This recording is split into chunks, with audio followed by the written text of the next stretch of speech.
विष्णु गोस्वामी इति नामिने। नमो विष्णुपदाय कृष्णपस्ताय भूतले श्रीमते भक्तिवेदान्त स्वामिनिति नामिने। नमस्ते सरस्वती देवे गौरवाणी प्रचारिणे निर्विशेष शून्यवादी पाश्चात्यदेशतारिणे।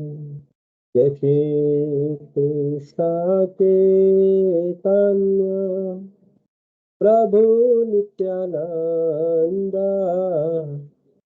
श्री अद्वैत गदाधर शिवसादि गौर भक्तवृंद। हरे कृष्ण कृष्ण कृष्ण हरे हरे, हरे राम राम राम हरे हरे।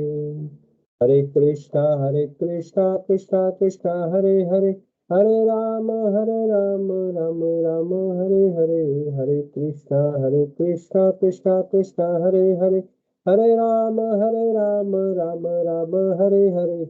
हरे कृष्णा कृष्णा कृष्णा हरे हरे, हरे राम राम राम हरे हरे। हरे कृष्णा कृष्णा कृष्णा हरे हरे, हरे राम राम राम हरे हरे। हरे कृष्णा कृष्णा कृष्णा हरे हरे, हरे राम राम राम हरे हरे। हरे कृष्णा कृष्णा कृष्णा हरे हरे, हरे राम राम राम हरे हरे। जय राधा नील माधव श्री राधे। जय राधा कुंज बिहारी श्री राधे। जय राधा गिरधारी श्री राधे। जय राधा गिरधारी श्री राधे। जय राधा दामोदर श्री राधे। जय राधे राधे जय श्री राधे। जय जगन्नाथ जय बलदेव जय सुभद्रा। जय प्रहलाद सिंह जय प्रहलाद। नित्य गौरा हरि बोल नित्य गौरा हरि बोल। जय जय प्रभुपाद जय जय प्रभुपाद। जय जय गुरुदेव महाविष्णु गोस्वामी गुरुदेव। जय। ओम इष्टपाद परमहंस प्रिय व्रजाचार्य स्तोत्र श्री श्रीमद वचनारविंद भक्तिदान समझ पुस्तक पाठ कीजिए। ओम इष्टपाद परमहंस प्रिय व्रजाचार्य स्तोत्र श्री श्रीमद भक्तिदान सरस्वती गोस्वामी महाराज का पुस्तक पाठ कीजिए। प्रेम से कहो जय श्री कृष्ण चैतन्य प्रभु नित्यानंद श्री अद्वैत गदाधर शिवासादि गौर भक्तवृंद की जय। श्री गोस्वामी की जय के लिए श्री सत्यम पाठ कीजिए। इसमें पांडवाचार्य से भक्तिदान समझ पुस्तक पाठ कीजिए। श्री गुरुदेव महाराष्ट्र गोसाई महाराज की जय। नमक श्री हरिदास ठाकुर की जय। श्री हरि बोल। हरे कृष्ण। जय। ओम नमो भगवते वासुदेवाय। ओम नमो भगवते वासुदेवाय।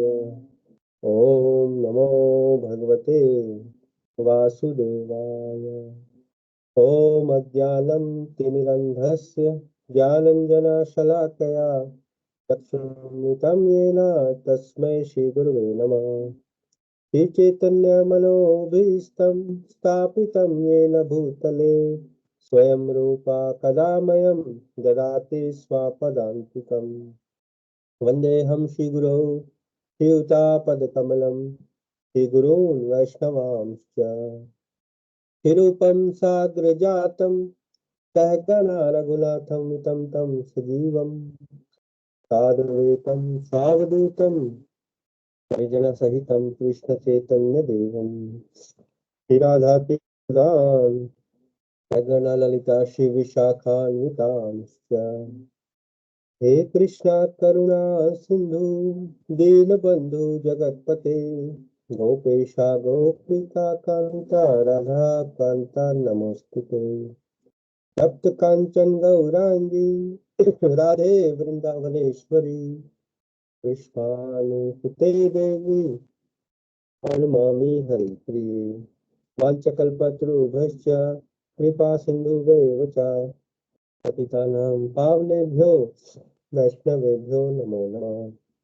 नमो ॐ विष्णुपदाय कृष्णापस्थाय भूतले श्रीमते महाविष्णु गोस्वामिनिति नामिने नमो ॐ विष्णुपदाय कृष्णापस्थाय भूतले श्रीमते भक्तिवेदांत स्वामिनिति नामिने नमस्ते सारस्वती देवे गौरवाणी प्रचारिणे निर्विशेष शून्यवादी पाश्चात्य देशकारिणे जय श्री कृष्ण चैतन्य प्रभु नित्यानंद श्री अद्वैता गदाधार शिवासादि गौर भक्त वृंद हरे कृष्णा कृष्णा कृष्ण हरे हरे हरे राम राम राम हरे हरे हरे कृष्णा कृष्णा कृष्ण हरे हरे हरे राम राम राम हरे हरे नारायण नमस्कृत्य नरं चैव नरोत्तमं देवीं सरस्वतीं व्यासं ततो जयमुदीरयेत् नष्टप्रायश्चमपत्रेषु नित्यं भागवत सेवया भगवती उत्तम श्लोके भक्ति नष्टकी हरे कृष्णा कृष्ण कृष्ण हरे हरे हरे राम राम राम हरे हरे जगत गुरु शिला प्रपात की जय शिला गुरुदेव महाराष्ट्र गोस्वामी महाराज की जय भगवत गीता एडिटीज की जय श्रीमद् भागवतम पुराण की जय टैगोर प्रेमानंदे हरि हरि हरे कृष्णा प्रिय भक्तों प्रिय मित्रों आपका आज के हरे कृष्णा वीकेंड हरियाणा के प्रोग्राम में स्वागत है। और ये प्रोग्राम हरे कृष्णा वीकेंड नामक संस्था जो है न्यूजीलैंड की उनके द्वारा आयोजित किए जाते हैं। और इस संस्था के जो प्रोग्राम है उनकी शुरुआत 19 अप्रैल 2002 को श्रीमान अम्बरीश दास प्रभु जी और उनकी पत्नी श्रीमती पूर्ण प्रज्ञा देवी दास माता जी और उनके पुत्र श्रीमान कृष्ण समर्पण कृष्णदास द्वारा उनके गुरुदेव परम पूज्य महाविष्णु गोसाई महाराज की आज्ञा पाकर आरंभ किया था। और उनके ही प्रशिक्षण में उनकी शिक्षा के द्वारा मैं प्रोग्राम कर पा रहा हूँ, तो इसके लिए मैं हृदय से उनका बहुत बहुत आभार प्रकट करता हूँ। थैंक यू वेरी मच प्रभु जी। हरे कृष्ण। तो हम अपने इन प्रोग्राम्स में श्रील प्रभुपाद जी हैं और उनकी एक पुस्तक है आत्म साक्षात्कार का विज्ञान, इसका अध्ययन कर रहे हैं। तो इसका जो चौथा अध्याय है पुनर्जन्म एवं उससे परे, जिसमें माइक नामक जो पत्रकार है वो सवाल जवाब कर रहा है श्रील प्रभुपाद जी से। तो पिछले दो सेशन में हमने पढ़ा, उसमें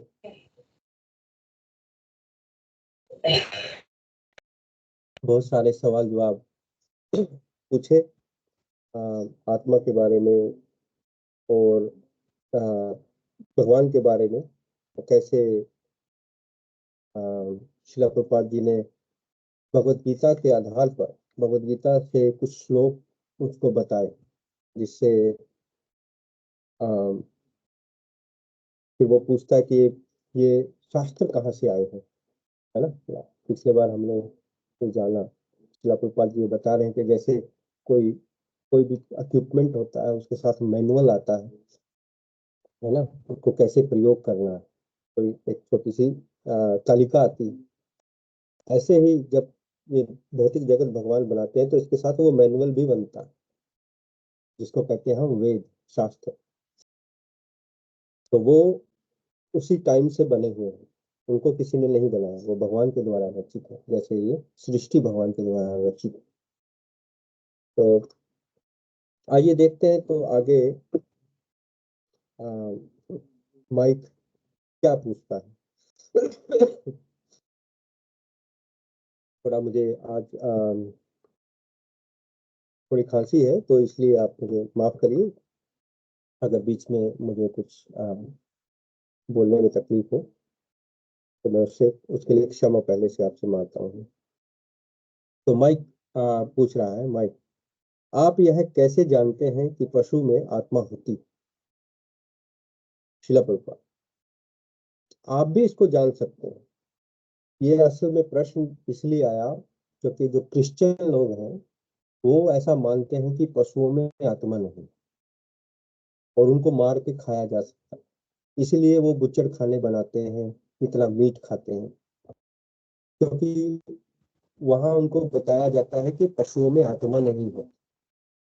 तो माइक पूछता है, तो फिर अगर शिला प्रभुपाद जी बता रहे हैं कि उनमें आत्मा है, तो आप कैसे जानते हैं कि उनमें आत्मा?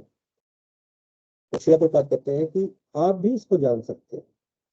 यह रहा वैज्ञानिक प्रमाण। यह कि पशु खाता है, आप भी खाते हैं। पशु सोता है, आप भी सोते हैं। पशु मैथुन करता है, आप भी मैथुन करते हैं। पशु आत्मरक्षा करता है, आप भी आत्मरक्षा करते हैं। तो फिर आप में और पशु में क्या अंतर? आप कैसे कह सकते हैं कि आप में आत्मा है और नहीं? जी हाँ, इससे मैं पूर्ण रूप से देख सकता हूँ, परंतु क्रिश्चियन धर्म शास्त्रों का कहना है, प्रभुपाद बीच में रोकते हुए, कि किसी धर्म शास्त्र को बीच में मत लाइए। यह तो सामान्य बुद्धि का विषय है, इसे समझने का प्रयत्न कीजिए। पशु भोजन कर रहा है और आप भी भोजन कर रहे हैं। पशु सो रहा है, आप भी सो रहे हैं। और पशु आत्मरक्षा कर रहा है और आप भी आत्मरक्षा कर रहे हैं। पशु मैथुन कर रहा है, आप भी मैथुन कर रहे हैं। पशुओं के संतान होती है, आपके भी संतान है। उनके लिए निवास का स्थान है, आपके पास भी रहने की व्यवस्था है। यदि पशु का शरीर काटा जाता है तो उसमें से रक्त निकलता है। आपका शरीर काटा जाए तो उसमें से भी रक्त निकलेगा। तो हम में और पशुओं में ये सब समानताएं हैं। तो आप अब इस एक ही समानता को क्यों अस्वीकार करते हैं कि पशुओं में आत्मा है? सॉरी, और यह तर्क संगत नहीं है। आपने तर्क शास्त्र पढ़ा है। तर्क शास्त्र में एक विषय है समरूपता। समरूपता का अर्थ है अनेक समान बिंदुओं को ढूंढकर एक निष्कर्ष निकालना। तो यदि मनुष्य और पशुओं के बीच अनेकानेक समानताएं हैं, तब फिर एक ही समानता क्यों अस्वीकार की जाए? यह तर्क नहीं है, यह विज्ञान नहीं है। यहाँ शिला प्रभुपाद जी कह रहे हैं कि जब सभी कुछ चीजें तो समान है ना, आहार निद्रा भय मैथुन, ये चार चीजें तो बिल्कुल बेसिक हैं। वो भी पशुओं में भी है, हम में भी है। तो ऐसा हम किस आधार पर कह सकते हैं कि सब कुछ समान है? सब कुछ तो वही कर रहे हैं पशु भी जो हम कर रहे हैं, लेकिन उनमें आत्मा नहीं है। ये तो उचित नहीं लगता, ये विज्ञान नहीं है। मतलब इसमें अभी किसी धर्म को नहीं लाते, इसको सिर्फ पहले तर्क से सोचो। मतलब एक विज्ञान से, एक नॉर्मल इंसान से के पॉइंट ऑफ व्यू से सोचो, धर्म तो आगे चल के आएगा। तो माइक पूछता है, परंतु यदि आप इस तर्क को लेकर उसको दूसरे ढंग से प्रयोग करें? प्रकार दूसरा कोई ढंग नहीं है। यदि आप तर्क के आधार पर वाद विवाद नहीं कर रहे हैं, तो आप समझदार नहीं हैं। मतलब अगर आप कोई तर्क देते हैं, कोई रीजन देते हैं, तो तर्क के आधार पर दूसरे की बात को तर्क के आधार पर काटना चाहिए ना। वही तो समझदारी है, माइक। जी हाँ, मैं यह मानता हूँ, परंतु हम दूसरी कल्पना के आधार पर चर्चा करें। मान लीजिए कि हम यह कल्पना कर लें कि मनुष्य में आत्मा नहीं होती। शिला प्रभुपाद, यदि ऐसा मानते हैं तो आप जीवित और मृत शरीर के अंतर को स्पष्ट कीजिए। अगर आप ये मानते हैं कि मनुष्य में भी आत्मा नहीं है, तो एक मरा हुआ शरीर और एक जिंदा शरीर, फिर इनमें क्या अंतर है? मैं आरंभ से ही इस तथ्य की व्याख्या कर चुका हूँ। जो ही जीवन शक्ति यानी आत्मा शरीर से जाती है, क्यों ही सबसे अधिक सुंदर शरीर का भी कोई मूल्य नहीं रह जाता। कोई उस शरीर की परवाह तक नहीं करता और उसे फेंक दिया जाता है। परंतु अभी यदि मैं आपके केश का स्पर्श करूं तो झगड़ा आरंभ हो जाएगा। जीवित और मृत शरीर में यही अंतर है। जीवित शरीर में आत्मा है और मृत शरीर में आत्मा नहीं है। जैसे ही आत्मा शरीर को त्यागती है, शरीर का कोई मूल्य नहीं रह जाता, वह अनुपयोगी हो जाता है। इस तथ्य को समझना साधारण सा कार्य है, परंतु बड़े से बड़े तथाकथित वैज्ञानिक दार्शनिक गण भी इसे समझने में जड़ बुद्धि सिद्ध होते हैं। आधुनिक समाज अत्यधिक निकृष्ट अवस्था में है। सुबुद्धि वाला कोई भी मनुष्य नहीं रह गया है। तो यहाँ शिला प्रभुपाद जी ये बता रहे हैं कि एक छोटे सी तथ्य है, इसको समझना ही नहीं चाहता है कोई। बड़े से बड़ा वैज्ञानिक दार्शनिक इसी में लगे हुए, यहाँ की नहीं नहीं, इनमें तो पशुओं में आत्मा नहीं है, उनको काट के खा लो। क्यों? क्योंकि उन्होंने खाना है। तो कोई भी तर्क वो जो जो तर्क है ही नहीं, उसको भी वो आगे लाएंगे, समझाएंगे नहीं नहीं ऐसे नहीं ऐसे है और आप कर सकते हैं, अपनी मनमानी करने के लिए या अपने जीभ के स्वाद के लिए कुछ भी कह सकते हैं। तो माइक, क्या आपका अभिप्राय उन वैज्ञानिकों से है जो जीवन के आध्यात्मिक आयाम को समझने में असफल है? शिला प्रभुपाद जी हाँ, वास्तविक विज्ञान का अर्थ है भौतिक तथा आध्यात्मिक प्रत्येक का पूर्ण ज्ञान।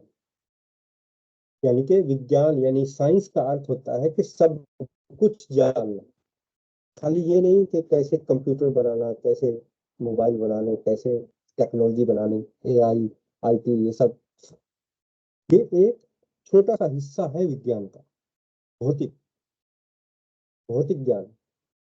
लेकिन विज्ञान का अर्थ है संपूर्ण, जैसे शिला प्रभुपाद जी कहते हैं, जिसमें भौतिक भी है, अत्याधिक आध्यात्मिक भी है, स्पिरिचुअल एंड मटेरियल बोथ।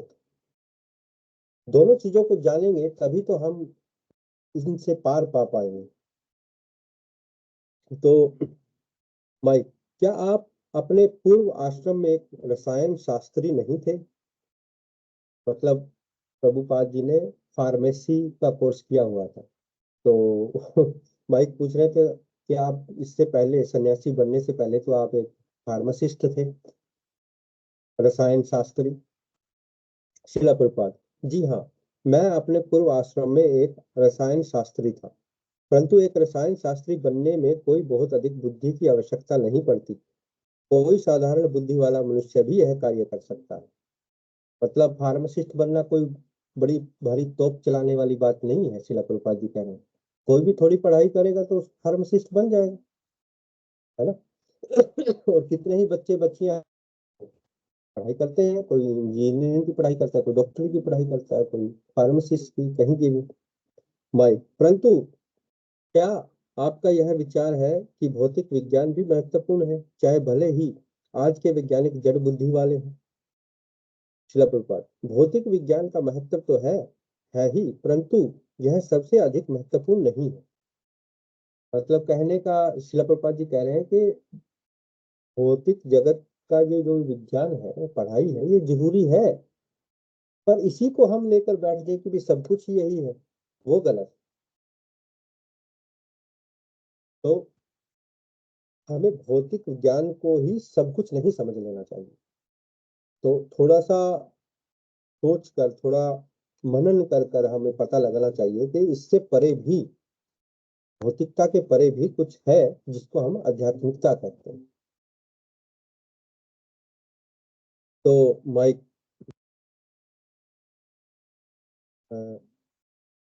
अच्छा, क्या मैं पिछले प्रश्न पर पुनः आ सकता हूँ?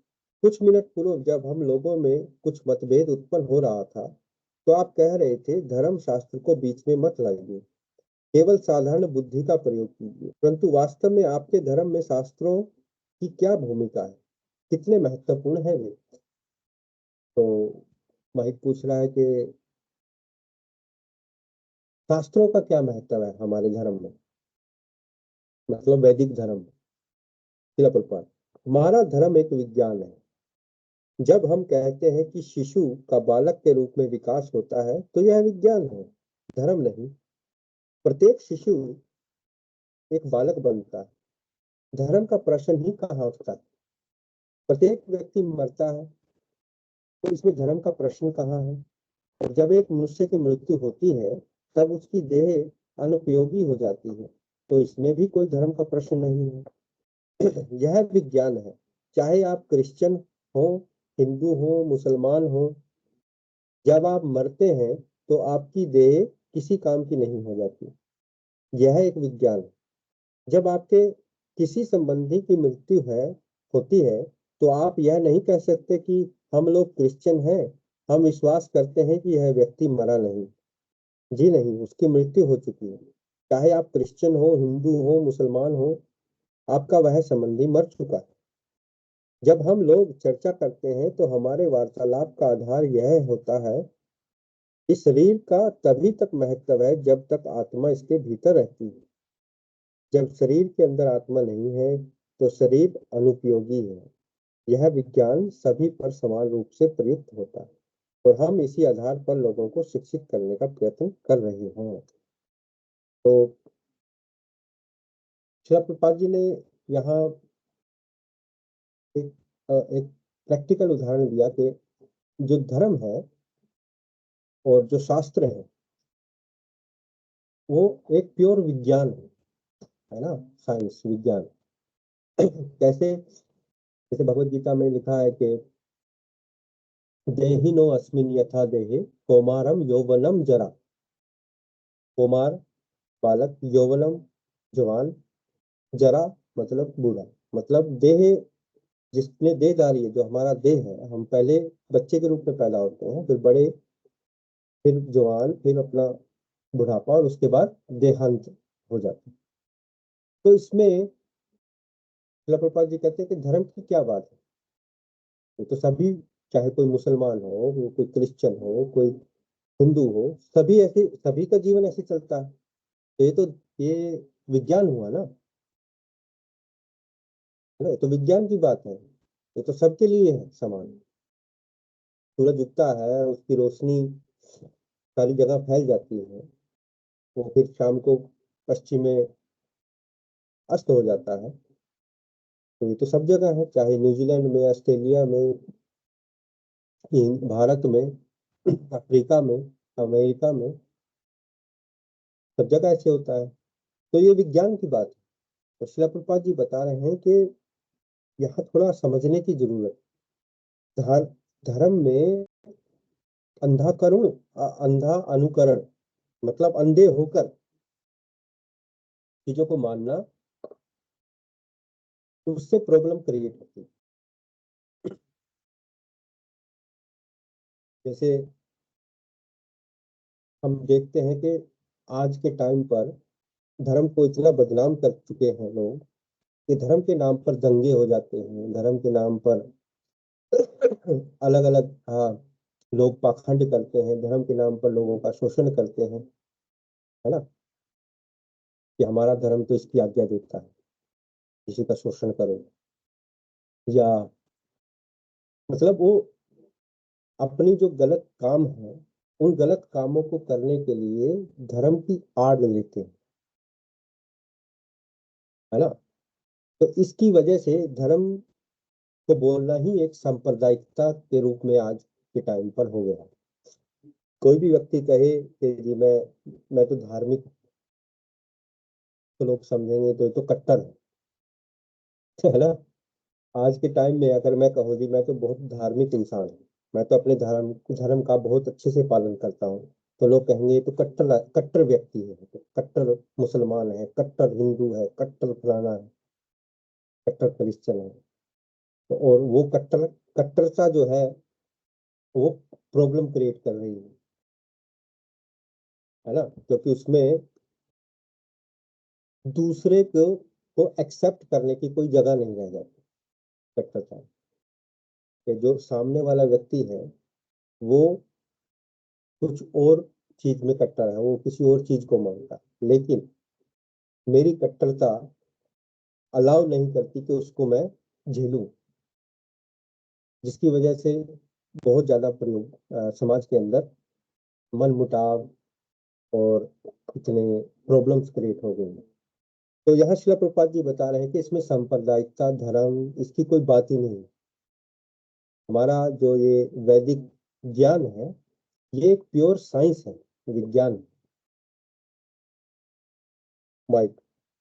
परंतु यदि मैं आपको ठीक से समझाऊं तो मुझे लगता है कि आप लोगों को विशुद्ध वैज्ञानिक आधार पर ही शिक्षित कर रहे हैं। तब इसमें धर्म का कहाँ से जाता है? धर्म का अर्थ विज्ञान भी है। लोगों ने धर्म का गलत अर्थ लगाया, विश्वास लगाया। मैं विश्वास करता हूँ एक भक्त से, धर्म यानी रिलीजन शब्द का अर्थ शब्दकोश में देखो। अब देखो, धर्म तो संस्कृत का वर्ड है, लेकिन अंग्रेजी में इसको कहते हैं रिलीजन। अब रिलीजन का डिक्शनरी में क्या अर्थ है? डिक्शनरी में है शब्दकोश, डिक्शनरी को कहते हैं शब्द शब्दकोश कहता है अति मानवीय नियंत्रण अथवा शक्ति को स्वीकार करना और विशेषकर सगुण साकार भगवान की आज्ञा का पालन करना, ऐसी संस्कृति को अनुकूल मनोवृत्ति के साथ व्यवहार में लाना। मतलब डिक्शनरी में दिया हुआ है कि अति मानवीय, सुपर ह्यूमन, मतलब जो मानव की शक्ति से बढ़कर है कोई शक्ति, ऐसे जो हमें नियंत्रण करती है, और ऐसा सगुण भगवान, उसकी आज्ञा का पालन करना, वो धर्म, रिलीजन। शिला प्रपात, हाँ, धर्म का अर्थ है यह सीखना कि परम ईश्वर भगवान की आज्ञा का किस प्रकार से पालन किया जाए। तो आप भले ही क्रिश्चियन हो और मैं भले ही हिंदू, इससे कुछ भी अंतर नहीं पड़ता। हम दोनों को अवश्य यह स्वीकार करना चाहिए कि परम ईश्वर भगवान विद्यमान है। सभी को यह तथ्य स्वीकार करना, यही वास्तविक धर्म है। यह नहीं हम विश्वास करते हैं कि पशुओं में आत्मा नहीं होती, यह धर्म नहीं है। यह विचार सर्वाधिक व अवैज्ञानिक है।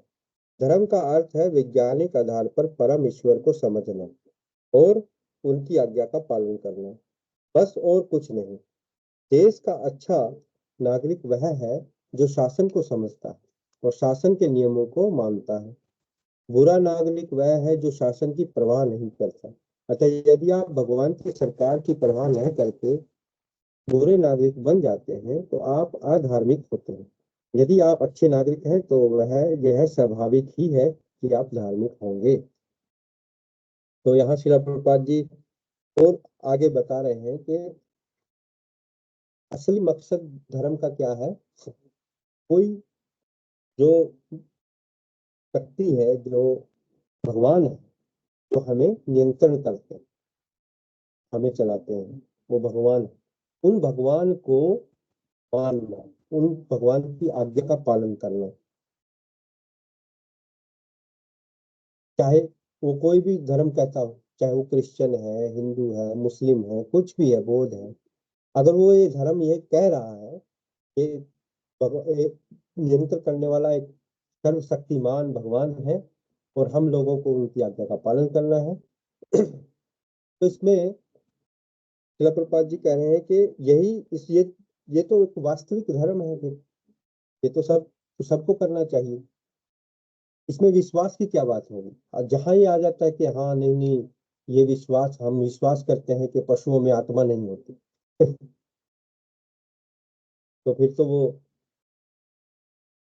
मतलब उसमें आप इंटरफेयर कर रहे हो, धर्म में चेंजेस कर रहे हो, बदलाव कर रहे हो, है ना। फिर आगे आगे कुछ और बदलाव हो जाएगा। अच्छा, कि आज पशुओं में आत्मा नहीं है, उसको खा सकते हैं। अच्छा, जो मेरे से कमजोर लोग हैं, मैं उसका शोषण कर सकता हूँ। फिर उसके लिए तर्क आ जाएंगे, हाँ हाँ, हमारा विश्वास है कि हम कर सकते हैं। तो विश्वास तो किसी का कुछ भी हो सकता है। फिर प्रपात जी कह रहे हैं यहाँ विश्वास का नाम नहीं है। वास्तविक धर्म तो वो है कि भगवान को की आज्ञा का पालन करना, भगवान में विश्वास रखना, भगवान में की जो सत्ता है उसको रिकॉग्नाइज करना।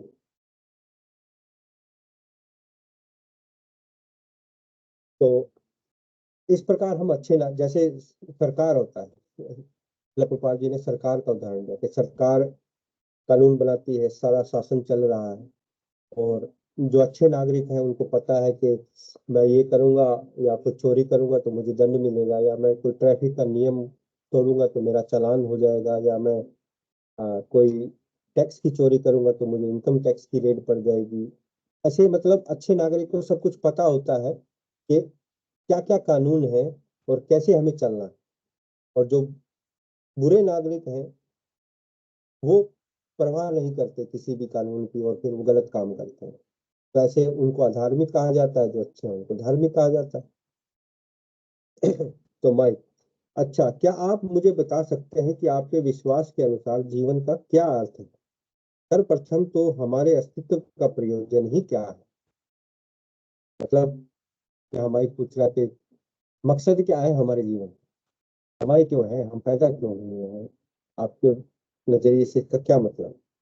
प्रभुपाद, जीवन का अर्थ है आनंद उठाना, परंतु अभी आप जीवन के मिथ्या स्तर पर, और इसलिए आप आनंद उठाने के स्थान पर कष्ट पा रहे हैं। जहां भी हम देखें वहीं हमें अस्तित्व के लिए संघर्ष ही दिखाई पड़ता है।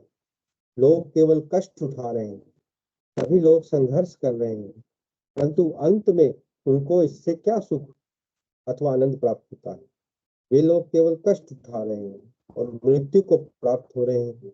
इसलिए यद्यपि जीवन का अर्थ आनंद उठाना है, फिर भी वर्तमान काल में आपका जीवन आनंद में नहीं है, परंतु आप जीवन के सच्चे और आध्यात्मिक स्तर पर आ जाएं तो आप आनंद प्राप्त करेंगे।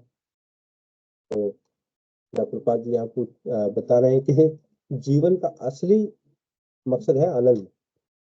वो क्यों?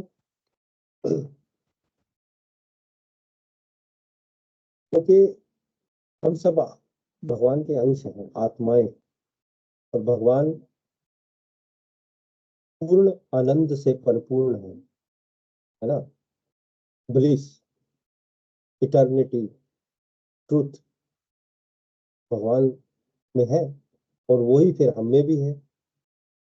तो आनंद को प्राप्त करना, इसीलिए तो देखा जाए कि लोग, अगर उनको कुछ नहीं पता, सभी लोग आनंद में रहना चाहते हैं, कोई तकलीफ में नहीं रहना चाहता, है ना?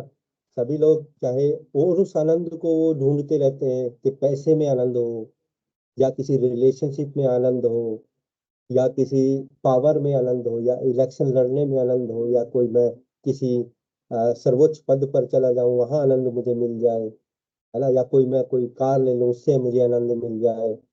तो हर व्यक्ति आनंद की खोज कर रहा है, मतलब मैं खुश कैसे, हैप्पीनेस, है ना, खुशी की खोज। कोई भी व्यक्ति दुख की या सफरिंग या मतलब ऐसी उदासता, इन चीजों में नहीं पड़ना चाहते, सभी खुश रहना चाहते हैं, सभी आनंद मानना चाहते हैं। लेकिन शिला प्रभुपाद जी कह रहे हैं कि फिर भी दुख आ रहे हैं, लोग मर रहे हैं, मृत्यु हो रही है, और सारे संघर्ष कर रहे हैं अपने जीवन के लिए। तो ऐसा क्यों? ऐसा इसलिए कि हम खुशी जो है वो गलत जगह ढूंढ रहे हैं। हम भौतिक स्तर पर खुशी ढूंढ रहे हैं, जबकि आध्यात्मिक स्तर पर आनंद प्राप्त होगा। श्रील प्रभुपाद जी कह रहे हैं आध्यात्मिक स्तर पर आ जाए तो आप आनंद प्राप्त करेंगे। तो लोग कहेंगे तो अच्छा वो कैसे, क्योंकि हम तो एक ही चीज जानते हैं, बस ये शरीर। तो इसीलिए हमें ये जो भगवत गीता है, श्रीमद् भागवतम पुराण है, जो ये मैनुअल है जीवन के, ये पढ़ने आवश्यक है, ताकि हमें पता चले कि हम ये खाली शरीर नहीं है। इस शरीर के भीतर जो व्यक्ति, ये मैं बोल रहा हूँ, जो जीवन शक्ति है, जो आत्मा है, वो हम है ना? तो शिला प्रभुपाद जी ऐसा नहीं है कि कोई वैसे ही बस हवा में बात करते हैं, वो उदाहरण देकर प्रैक्टिकली चीजों को समझाते हैं। भाई, तो इस साक्षात्कार के अंत में क्या आप आध्यात्मिक जीवन में आने वाली कुछ स्थितियों के विषय में व्याख्या कर सकते हैं? नवीन कृष्ण भक्त किन आध्यात्मिक स्तरों से गुजरता है? मतलब माइक पूछ रहा है तो कि जो नया नया व्यक्ति है, जो नया नया नवीन जो नवा भक्त बनता है, वो कैसे कैसे अलग अलग उसकी स्टेजेस होती है? फिर पहली सीढ़ी है कि आप जिज्ञासु बनो।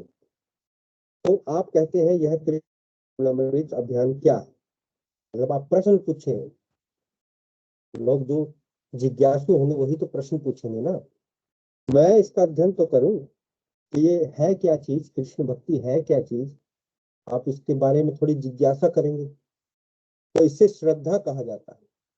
मतलब आपको थोड़ी सी श्रद्धा आएगी कि मैं देख के, चलो पढ़े तो हूँ भी ये लोग भक्त बन रहे हैं, अलग अलग जगह के लोग भक्त बन रहे हैं, ऐसी क्या चीज है इसके अंदर, क्या है ये भक्ति। तो यह आरंभ है। इसके पश्चात यदि आप भक्ति के विषय में गंभीरता के साथ विचार करना चाहते हैं तो आप ऐसे व्यक्तियों का संग करेंगे जो इस कृष्ण भक्ति के अनुशीलन में मग्न हैं। आप यह समझने का प्रयत्न करते हैं कि भक्तगण का क्या अनुभव वो कर रहे हैं, तब आप स्वयं को अनुभव करेंगे। क्यों ना मैं इन कृष्ण भक्तों के समान ही बन जाऊं, और जब आप भक्त बनते हैं तब आपके साथ अनर्थ दूर हो जाते हैं, आप और अधिक श्रद्धावान बन जाते हैं। तब आपको कृष्ण भावनामृत अर्थात कृष्ण भक्ति का यथार्थ स्वाद प्राप्त होता है।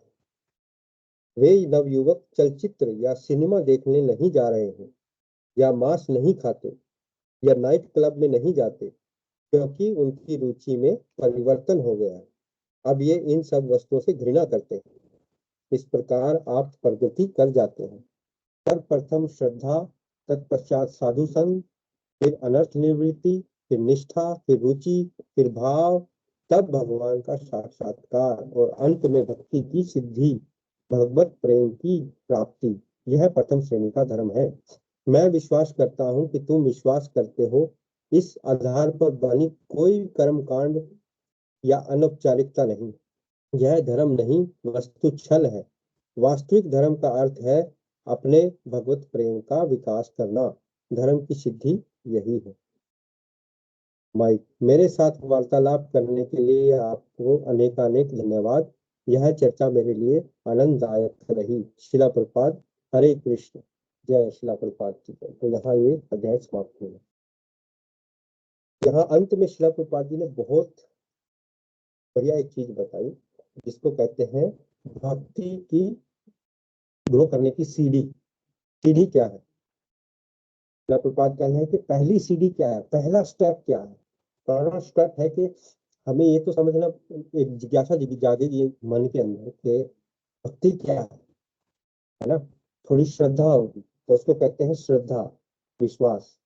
फिर श्रद्धा से हमें क्या लगेगा कि हमें देखेंगे कि अच्छा कौन कौन कृष्ण भक्त हैं। जैसे अब हम सब यहाँ इकट्ठे हुए हैं, है ना। तो कृष्ण, जो कृष्ण की भक्ति ऑलरेडी कर रहे हैं, उनका संग हो रहा है ना। उनके संग में हम सब बैठे हैं, श्रील प्रभुपाद जी की पुस्तक पढ़ रहे हैं, है ना। तो उससे क्या होगा कि जो हमारी श्रद्धा है वो थोड़ी और पक्की हो जाएगी कि अच्छा ये भी तो कर रहे हैं, ये भी तो इतने सालों से कर रहे हैं भक्ति। तो ये मतलब पॉसिबल है। इसका मतलब ये नहीं है कि नामुमकिन है, हम भी कर सकते हैं। तो फिर पहले श्रद्धा हुई, जिज्ञासा हुई, श्रद्धा हुई, और फिर भक्तों का संग किया। और भक्तों के संग के बाद हम फिर वो प्रक्रिया का पालन करते हैं, भजन क्रिया जिसको कहते हैं, है ना। भजन क्रिया क्या है? जैसे चैंटिंग करना भगवान के नाम का, हरे कृष्ण कृष्ण कृष्ण हरे हरे, हरे राम राम राम हरे हरे। इसका जाप करना, है ना। इसका जाप करना माला के ऊपर। तो जब हम ये करते हैं भजन क्रिया, तो इससे धीरे धीरे धीरे धीरे क्या होगा, अगला स्टेप है अनर्थ निवृत्ति। अनर्थ क्या है कि हमारे हृदय में बहुत बहुत अनर्थ भरे हुए हैं, अलग अलग इच्छाएं हैं, अलग अलग आदतें हैं, गंदी आदतें हैं, गलत आदतें हैं, गलत इच्छाएं हैं। उन इच्छाओं को धीरे धीरे धीरे धीरे, जो जैसे साबुन रगड़ते हैं ना कपड़े पर, कपड़े मैल साफ होती है, ऐसे जो भगवान का नाम है, उसके नाम का जाप है, वो साबुन की तरह इन अनर्थों को काटता है। अनर्थ निवृत्ति, प्योरिफिकेशन होती है, कंटेमिनेशन, है ना। जैसे फिर शिला प्रपात कहते हैं उसके बाद फिर निष्ठा आ जाती। निष्ठा क्या है? जो पहले श्रद्धा थी ना, श्रद्धा का कई गुना ज्यादा निष्ठा कहते हैं, बिल्कुल पक्का विश्वास 100%। हाँ, मुझे भगवान के ऊपर 100% निष्ठा। और फिर धीरे धीरे धीरे धीरे रुचि बढ़ती है। जैसे शिला प्रभुपाद जी कह रहे हैं कि देख, जो पालन करते हैं, जिनका अनर्थ धीरे धीरे निवृत्त हो रहे हैं, मांस नहीं खाते, नाइट क्लब नहीं जाते, सिनेमा नहीं देखते, तो ऐसे अलग अलग चीजें जो आदतें हैं वो चेंज हो जाती हैं। और फिर उसके बाद भाव और भगवान का साक्षात्कार, और फिर जाकर हमें भगवान के प्रति प्रेम भाव जागृत होता है। तो ये स्टेजेस है। ऐसा नहीं है कि जो मैंने विश्वास, मेरा विश्वास है आज से मैं ये मानता हूँ, वो नहीं। विश्वास से तो आरंभ होगा, श्रद्धा से आरंभ होगा, लेकिन ये स्टेजेस हमें पार करनी पड़ेंगी। चलेंगे हम, कोई भी चीज है, इन अब कोई कोर्स करना है तो पहले उसमें हम पढ़ेंगे, एग्जाम देंगे, फिर अगली क्लास में होंगे, फिर पढ़ेंगे, फिर एग्जाम देंगे, फिर उसके अगली स्टेज पे जाएंगे, है ना। ऐसे थोड़ी कि जी मैं बैठा हूँ, जी मैंने तो विश्वास है मेरा कि मैं आज से डॉक्टर तो मैं ऐसे क्या दुकान खोल के बैठ सकता हूँ? मुझे पता नहीं कैसे टीका लगेगा, कैसे दवाई नहीं है, क्या सिम्टम है क्या नहीं, तो मैं ऐसे कहूँ जी मेरा विश्वास है आज से मैं लॉयर हूँ, मुझे कानून का पता नहीं। तो ऐसे ही विश्वास की बात नहीं है, हमें चलना पड़ेगा, हमें करना पड़ेगा। इसीलिए भक्ति को शिला प्रभुपाद जी ने जो परिभाषित किया है, उसकी परिभाषा लिखी है डिवोशनल सर्विस। खाली भक्ति नहीं, भक्ति में सेवा। सेवा इंपॉर्टेंट है भक्ति के अंदर, भक्ति में सेवा। खाली ये भी नहीं कि बस जी सेवा सेवा सेवा, नहीं, भक्ति में सेवा, ये जानते हुए कि हम ये सेवा क्यों कर रहे हैं, किसके लिए कर रहे हैं। तभी तो वो भाव जागृत होता है ना कि ये सेवा मैं भगवान के लिए कर रहा हूँ, प्रेम, प्रेम बढ़ेगा।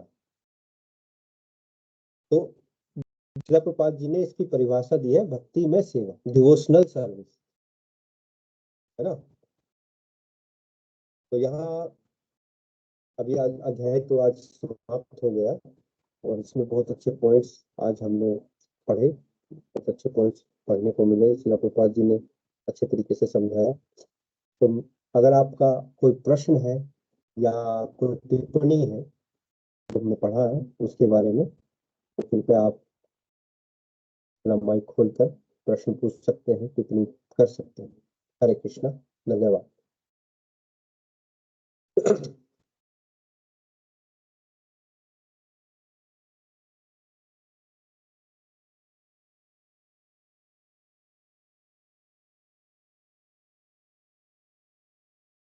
हरे कृष्णा,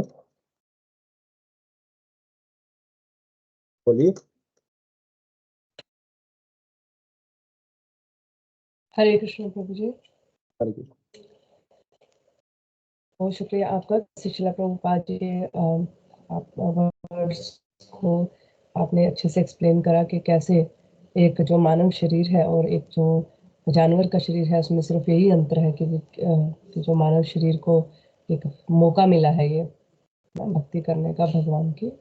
और मेरा प्रश्न तो नहीं है, पर मैं ये टिप्पणी करना चाहती हूँ कि कैसे शिला प्रभुपाद हमेशा बहुत सरल तरीके से बहुत अच्छी एग्जांपल्स देके अपने जो तथ्य हैं उनको क्लियर करते हैं। तो ये बहुत ही टचिंग लगा मुझे कि कैसे शिला प्रभुपाद जी ने बताया कि किस तरह से जो है जानवरों में भी आत्मा है, किंतु जो भगवान की भक्ति है वो सिर्फ एक ये इंसान के लिए है। हरे कृष्ण। हरे कृष्णा, धन्यवाद टिप्पणी के लिए, आपने सुना। किसी और भक्त का कोई प्रश्न है या टिप्पणी है?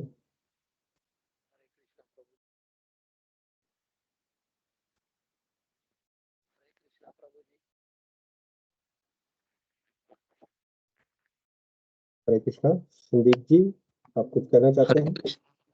हाँ जी, हरे कृष्णा प्रभु जी। हरे कृष्णा। हरे कृष्णा। हाँ जी, मुझे भी ये एक बहुत अच्छा लगा शिला प्रभुपाद जी ने जो माइक को बताया है कि भी जानवरों में भी आत्मा होती है। जैसे यहाँ पर बड़े बड़े बूचड़ खाने, मैं न्यूजीलैंड में रहता हूँ, तो ये लोग जो बोलते हैं कि बीफ को बहुत उससे खाते हैं मजे से, कि मुझे भी आज ये एक पता लगा कि भी ये जो इनकी क्रिश्चियनिटी है, जो उनमें बताया जाता है कि भी आत्मा नहीं होती तभी ये उसको खाते हैं, हाँ। कि भी आत्मा नहीं होती। नहीं तो मैं भी ये समझता था ये गाय को या किसी भी बैल को कैसे कितनी बेरहमी से ये उसको काटते हैं, कि भी ये कारण क्या है इसका, जो मुझे आज पता लगा है कि भी ये मानते हैं कि भी उसमें वो नहीं होती, आत्मा नहीं होती तभी ये उसको खाते हैं। ये इसमें बहुत इसमें मैं एक और आपको बताऊं कि क्रिश्चियन धर्म में जैसे हमारी धार्मिक किताबें हैं, उनकी धार्मिक किताब है बाइबल, हाँ है ना? जी, तो बाइबल में जो ईसा मसीह जी हैं, भगवान के पुत्र हैं ईसा मसीह जी, श्रील प्रभुपाद जी ने एक्सेप्ट किया कि वो महापुरुष हैं। वो आ, उस टाइम पे आए थे भगवान का ज्ञान प्रदान करने के लिए। हाँ जी, तो ईसा मसीह जी ने 10 कमांडमेंट्स दी हैं। 10 कमांडमेंट्स उनको कहा, आज्ञाएं कहा गया। 10 आज्ञाएं जिनका पालन करना, है ना? हाँ तो जी, उन 10 आज्ञाओं में से एक आज्ञा है, दाउ शैल नॉट किल। हाँ जी, मतलब इसका मतलब है कि हमें हत्या नहीं करनी। हाँ जी, तो अंग्रेजी में, मतलब जो ओरिजिनल बाइबल है उसमें लिखा हुआ है दाई शैल नॉट किल, लेकिन इन्होंने चेंज कर दिया है दाई शैल नॉट मर्डर। हाँ, मर्डर तो आदमी का होता है, हाँ जी, पशु का तो मर्डर नहीं होता। पशु को तो किल किया जाता हाँ जी, है ना? तो वो एक चालाकी से वर्ड चेंज करके ये बता दिया गया कि आदमियों को मारना गलत है, मतलब मना ही है। हाँ जी, तो क्योंकि आदमियों में आत्मा आत्मा है। है। जानवरों में आत्मा नहीं है, तो हाँ, उनको किल कर सकते हैं खाने के लिए। ठीक, हाँ। तो बहुत इस प्रकार देखें कि ये अपने कन्वीनियंस से, अपनी सहूलियत के हिसाब से चेंजेस कर रहे हैं हाँ जी, धार्मिक ग्रंथों में, जो बहुत खतरनाक है। उसी की वजह से सब चीजें गलत हो रही हैं। हाँ जी, इस प्रकार ये बहुत जरूरी है कि हम जो अ, बिना चेंज करे हुए ओरिजिनल जो धर्म शास्त्र हैं उनको ही पढ़ें। ऐसे भगवत गीता में भी बहुत ऐसी अनुवाद हैं जो लोगों ने, आप संस्कृत को तो चेंज नहीं कर सकते, श्लोक हाँ, तो वही है, लेकिन उन श्लोक की व्याख्याएं लोगों ने पता नहीं अलग अलग कर दी हैं अपने अपने हिसाब से। ठीक, तो हाँ, तो ये बहुत जरूरी है समझने के लिए, और ये आपने अच्छा पॉइंट उठाया, और बहुत अच्छा लगा आपने ये टिप्पणी की। कोई और प्रश्न है आप? कि मुझे पता लगा उसके बारे में कि भी ये लोग क्यों बीफ खाते हैं, कि भी उसमें आत्मा नहीं समझते, तो ये मेरे को भी बहुत अच्छा लगा। हरे कृष्णा प्रभु। हरे कृष्ण। धन्यवाद।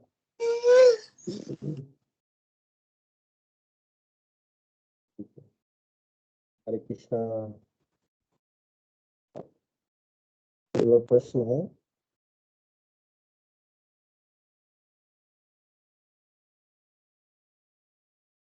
कोई टिप्पणी है आपकी? आप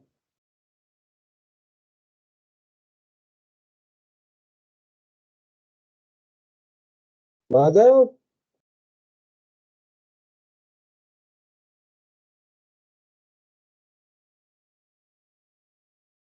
चलो ठीक है फिर, हम यही आज का प्रोग्राम समाप्त करेंगे, और बच्चे जो प्रेयर है वो गाएंगे। हरे हरे कृष्णा। कृष्णा प्रभु जी। हरे कृष्णा यशपाल जी। हाँ जी, आवाज आ रही है जी? हाँ, आ रही है आवाज, आ रही है। हाँ जी, आज आपने बात की कि कोर्स कोर्स की आप बार बार बात करते हैं कि कोई भी कोर्स करना है तो उसके लिए डेडिकेशन होनी चाहिए, डेडिकेशन तो होनी चाहिए, लेकिन आज के समय में बहुत तगड़े कोर्स मार्केट में हैं और शिक्षा कॉलेजों में भी उपलब्ध हैं, लेकिन फिर भी हम अपनी उस आईक्यू लेवल का, जैसे मान लीजिए हम फैक्ट्रियां लगा रहे हैं, कंपनियां लगा रहे हैं, और कितना ज्यादा हम हरासमेंट कर रहे हैं नेचर का, तो ये कितना, शिक्षा के साथ साथ हमें उसकी इतनी सजगता होनी चाहिए कि उसको यूज कैसे करना है। हाँ, शायद आपने थोड़ा सा गलत समझ लिया। कोर्स की बात यहाँ सिर्फ प्रक्रिया के बारे में उसका उदाहरण दिया गया हाँ था जी, कि प्रक्रिया क्या है किसी भी कोर्स की। हाँ प्रक्रिया जी, यही है ना कि आप एडमिशन लेकर उसको पढ़ते हैं, फिर अगली स्टेज में जाते हैं, अगली क्लास में जाते हैं, फिर अगली क्लास में या अगले सेमेस्टर में, ऐसे। मैं प्रक्रिया का उदाहरण दे रहा था, कोर्स का नहीं। कोर्स तो बहुत है, अब कितने ही अ, भौतिक जगत में कितने ही विषय हैं। कोई केमिकल इंजीनियरिंग कर रहा है, कोई फलानी इंजीनियरिंग कर रहा है, कोई कैसी है, कोई किसी चीज को, कोई किसी चीज को फॉलो करता है। मैं प्रक्रिया की बात कर रहा हूँ, क्योंकि शिला प्रभुपाद जी ने यहाँ प्रक्रिया की बात की कि भक्ति की जो प्रक्रिया है, ऐसा नहीं है कि मैं ऐसे हाथ जोड़कर ऐसे बैठ जाऊं और कहूं कि आज से मैं विश्वास करता हूं कि मैं भक्त बन गया। नहीं, प्रक्रिया फॉलो करनी पड़ेगी। इसीलिए भक्ति में सेवा उसको कहा गया है। और वो प्रक्रिया क्या है? जैसे शिला प्रभुपाद जी ने बताया कि श्रद्धा से स्टार्ट होती है। पहले हमें श्रद्धा होगी, फिर भक्तों का संग, फिर भजन क्रिया, फिर अनर्थ आपने, निवृत्ति, फिर निष्ठा, फिर रुचि, ऐसे भाव। हाँ जी, आपने डिक्टेटरशिप, कट्टरवाद का भी आज आपने जिक्र किया जी। हाँ, वो कट्टरता का हाँ जी, पॉइंट पिछला पॉइंट था जो शिला प्रभुपाद। आप पूरा पॉइंट उसके बारे में बताइए, आपको क्या कट्टरता को समझ तो में जी, आया? कट्टरता तो जी लक्षण से पता लग जाता है। जैसे तो हम किसी को कट्टरवाद नहीं पॉइंट कर सकते, जैसे आप किसी कंट्री में हम प्रोटेस्ट करें और वहां के जो है शासन में हमें प्रोटेस्ट ही ना करने दे, एज एग्जाम्पल हम चाइना में प्रोटेस्ट नहीं कर सकते, हम्म। ठीक है जी। और दूसरी तरफ भूटान में राजा है, उनका शासन है, उन्होंने अपना जन्मदिन मनाया है तो उन्होंने 1,08,000 पेड़ पौधे लगाए। नहीं, इसको तो तानाशाही कहेंगे। कट्टरता कुछ अलग चीज है। कट्टरता हाँ जी, मतलब एक्सट्रीम। हाँ जी, समझ रहे हो ना? कट्टरता मतलब जैसे किसी चीज को अंधे होकर इतनी ज्यादा वो करना कि बस यही, तो और कुछ नहीं। माई वे और हाईवे, या तो यही रास्ता है और कोई रास्ता नहीं है। अगर कोई और कोई फॉलो करेगा मैं उसको रहने नहीं दूंगा। इसको कट्टरता कहेंगे, है ना? हाँ जी, और खुलेपन से विचार का मतलब यही है कि देर आर अदर वेज, और दूसरे रास्ते भी हैं जो एग्जिस्ट करते हैं, है ना? अब मैं कहूँ कि नहीं हाँ जी, नहीं, जो जो मैं फॉलो कर रहा हूँ बस वो ही सब कुछ है। हाँ है, मेरे लिए तो है, लेकिन क्या तो दूसरे लोग उसको वो फॉलो ना कर पाए। ठीक है, उनका विचार कुछ और हो। इसीलिए जितने ही धर्म है इस जगत में, जितने ही लोग अलग अलग रास्ते फॉलो करते हैं, सभी 8 अरब तकरीबन जनसंख्या है पूरे वर्ल्ड की। तो उसमें से कृष्ण की भक्ति कितने लोग करते हैं? मुट्ठी भर। सभी लोग तो कृष्ण भक्त नहीं है। इनमें से आधे तो एथीस्ट भी होंगे, जो किसी भी भगवान को नहीं मानते, है ना? कोई अपने आप को किसी धर्म में कहेगा, कोई किसी धर्म में कहेगा। तो आज कहने का मतलब था कि धर्म का मतलब सच्चा विज्ञान। प्रभुपाद जी ने बताया ना कि हाँ विज्ञान, जी, हाँ, इसको एक विज्ञान की तरीके से समझना पड़ रहा है, ना कि एक कट्टरता के या एक नैरो पैमाने से कि जी बस मेरा विश्वास ये है कि ऐसे ही होना चाहिए, सबको बस धोती कुर्ता ही पहनना है कल से। ये कट्टरता हो जाएगी। है ना? हाँ जी, हाँ जी, या सही सबको बात। बुर्का ही पहनना है।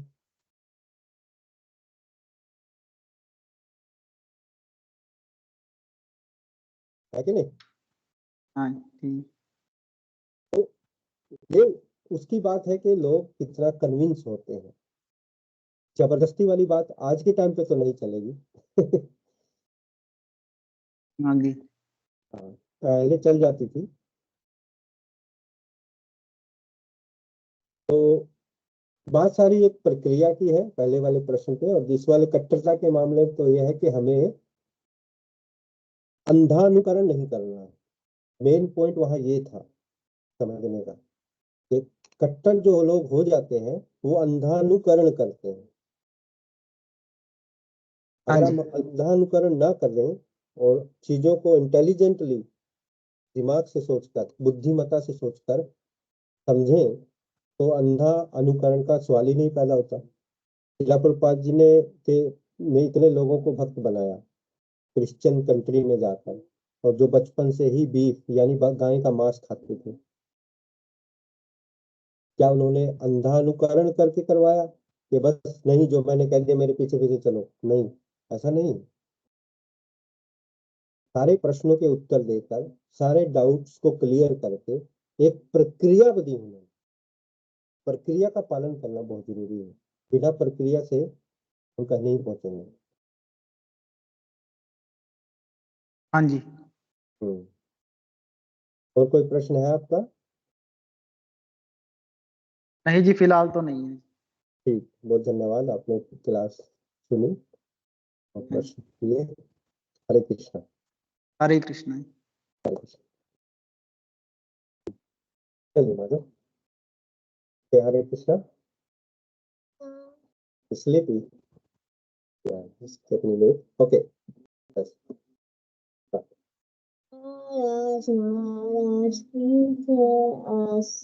Maharaj, Maharaj, please hear us. We have learned some real good stuff. We have learned some real good stuff. Maharaj, we have learned one thing. Maharaj, we have learned one thing. And today for you we will sing. And today for you we will sing.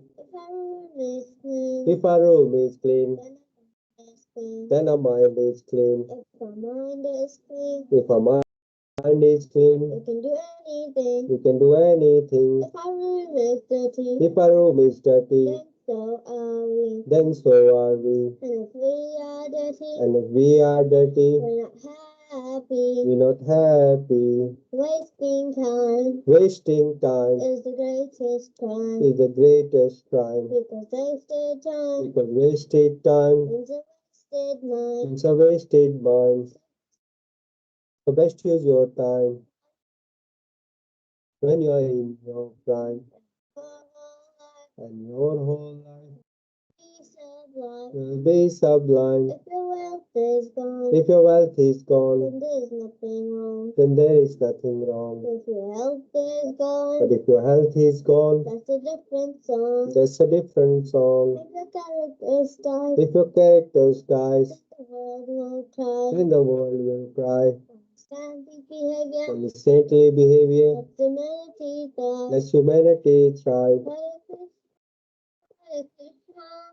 Krishna Krishna, Hare Hare, Hare Rama, Hare Rama, Rama Rama, Hare Hare. Hare Krishna, Krishna Krishna, Hare Hare, Hare Rama, Rama Rama, Hare Hare. We must always remember Krishna. We must always remember Krishna. And never forget him too. But how are we to practice this with so many things to do? That is the greatest question. That is the greatest question. And here is the greatest clue. You must learn to work so nicely that Krishna remembers you. So listen very closely. So listen very closely. And make your thinking sharp. Let's learn how we can live and work so Krishna won't depart. Let's learn how we can live and work so Krishna won't depart. If something's due tomorrow, if something's due tomorrow, finish it today. Finish it today. happens to you today, whatever's due today, do it now, don't delay. Do it now, don't delay. Your friends might be lazy. Your friends might be lazy. Or doing bad things. Or doing bad things. You think again. But you think again. Don't follow them. Don't follow them. And you will win the end. And you will win the end.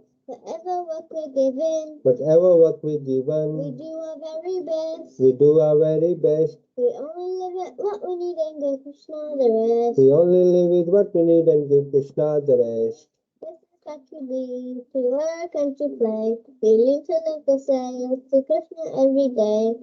This is how to live, to work and to play. We live to live this way, see Krishna every day. And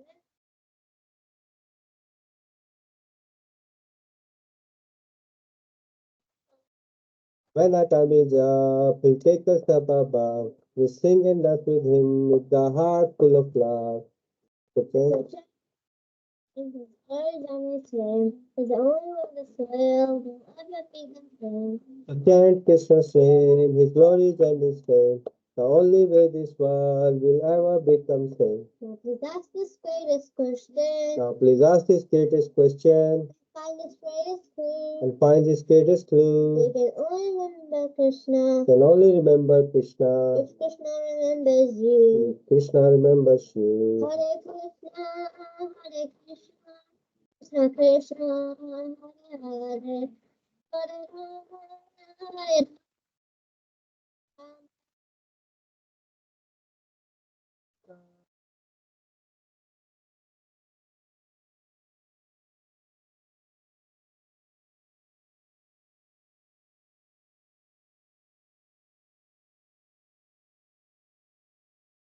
जय जगत गुरु अनंत कोटि वैष्णव वृंद की जय प्रेमानंद हरि हरि नमस्ते कृष्ण कृष्ण श्रीमती भक्तिदास स्वामी निति नाम नमस्ते सरस्वती देव